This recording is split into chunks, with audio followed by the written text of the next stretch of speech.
felt so stunned and disenfranchised and angry. I should be able to, go to my middle school 2 blocks from my house and be able to cast my vote just like every other American.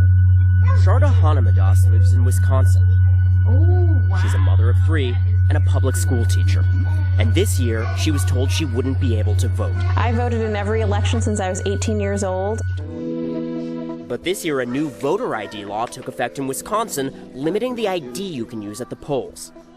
Sharda is an American citizen who emigrated from Ireland when she was just 6 weeks old. She has an Illinois driver's license, but not a Wisconsin-issued photo ID or current passport. The DMV said she needed naturalization papers, which U.S. Immigration Services told her would cost $345 and take many months to get. Sharda struggles to make her teacher's salary cover treatment for her twin daughter's cystic fibrosis. It was too much. I'm heartbroken. This election, 14 states have new voting laws, 8 of them limiting the kind of ID you can use. It varies from state to state. In Texas, they accept concealed weapons permits for voting, but they don't accept student ID cards. Dale Ho, the director of the ACLU's Voting Rights Project, says about 10% of registered voters don't have the right kind of ID. Well, they're disproportionately poor people, people of color, a lot of students who maybe come in from out of state. I'm trying to get a Wisconsin ID so I can vote. I don't have my birth certificate, but I got everything else.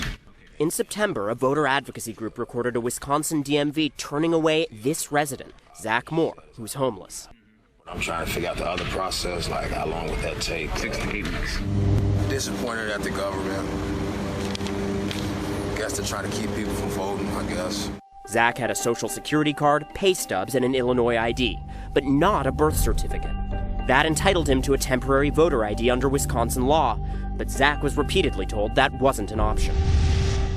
And when we showed students at nearby University of Wisconsin-Madison the list of valid forms of identification, some were surprised. Do you have one of those forms of ID with you on campus?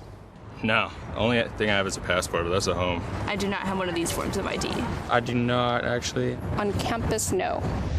Molly McGrath of the voter advocacy group Vote Riders is pushing back against the laws. New voters have to learn about the law and what ID they need to show. It's a learning curve for everyone.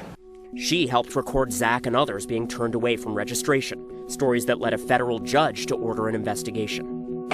So far, courts have struck down or narrowed voter ID laws in 7 states, finding they discriminate against minorities. One judge writing that in North Carolina, the new provisions target African Americans with almost surgical precision.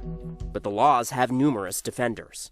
In our state, we have a photo ID requirement. We will make it easy to vote, hard to cheat. But you got to get those ballots. Some places they probably do that 4 or 5 times. We've seen it with in-person fraud. The voter rolls are not pristine. Cleta Mitchell is a conservative lawyer and activist. You can have people showing up and they don't present ID. So how does anybody know whether or not there was fraud committed? There are conservatives who say this is necessary. This is preventing fraud. The most recent comprehensive study of voter impersonation found that between 2004 to 2014, there were 31 credible allegations of voter impersonation at the polls. 31. 31 in a period in which over 1 billion ballots were cast. I mean, you're literally more likely to get struck by a lightning bolt than to have someone impersonate you at the polls. Ho says the data shows voters targeted by these laws are overwhelmingly Democrats, giving some politicians a different reason to defend them. Hillary Clinton is about the weakest candidate the Democrats have ever put up, and now we have photo ID, and I think photo ID is going to make a little bit of a difference as well. If I could say one message to politicians who are supporting these voter ID laws, I would say, let me vote. I'm an American. I've earned my right to vote. Let me vote.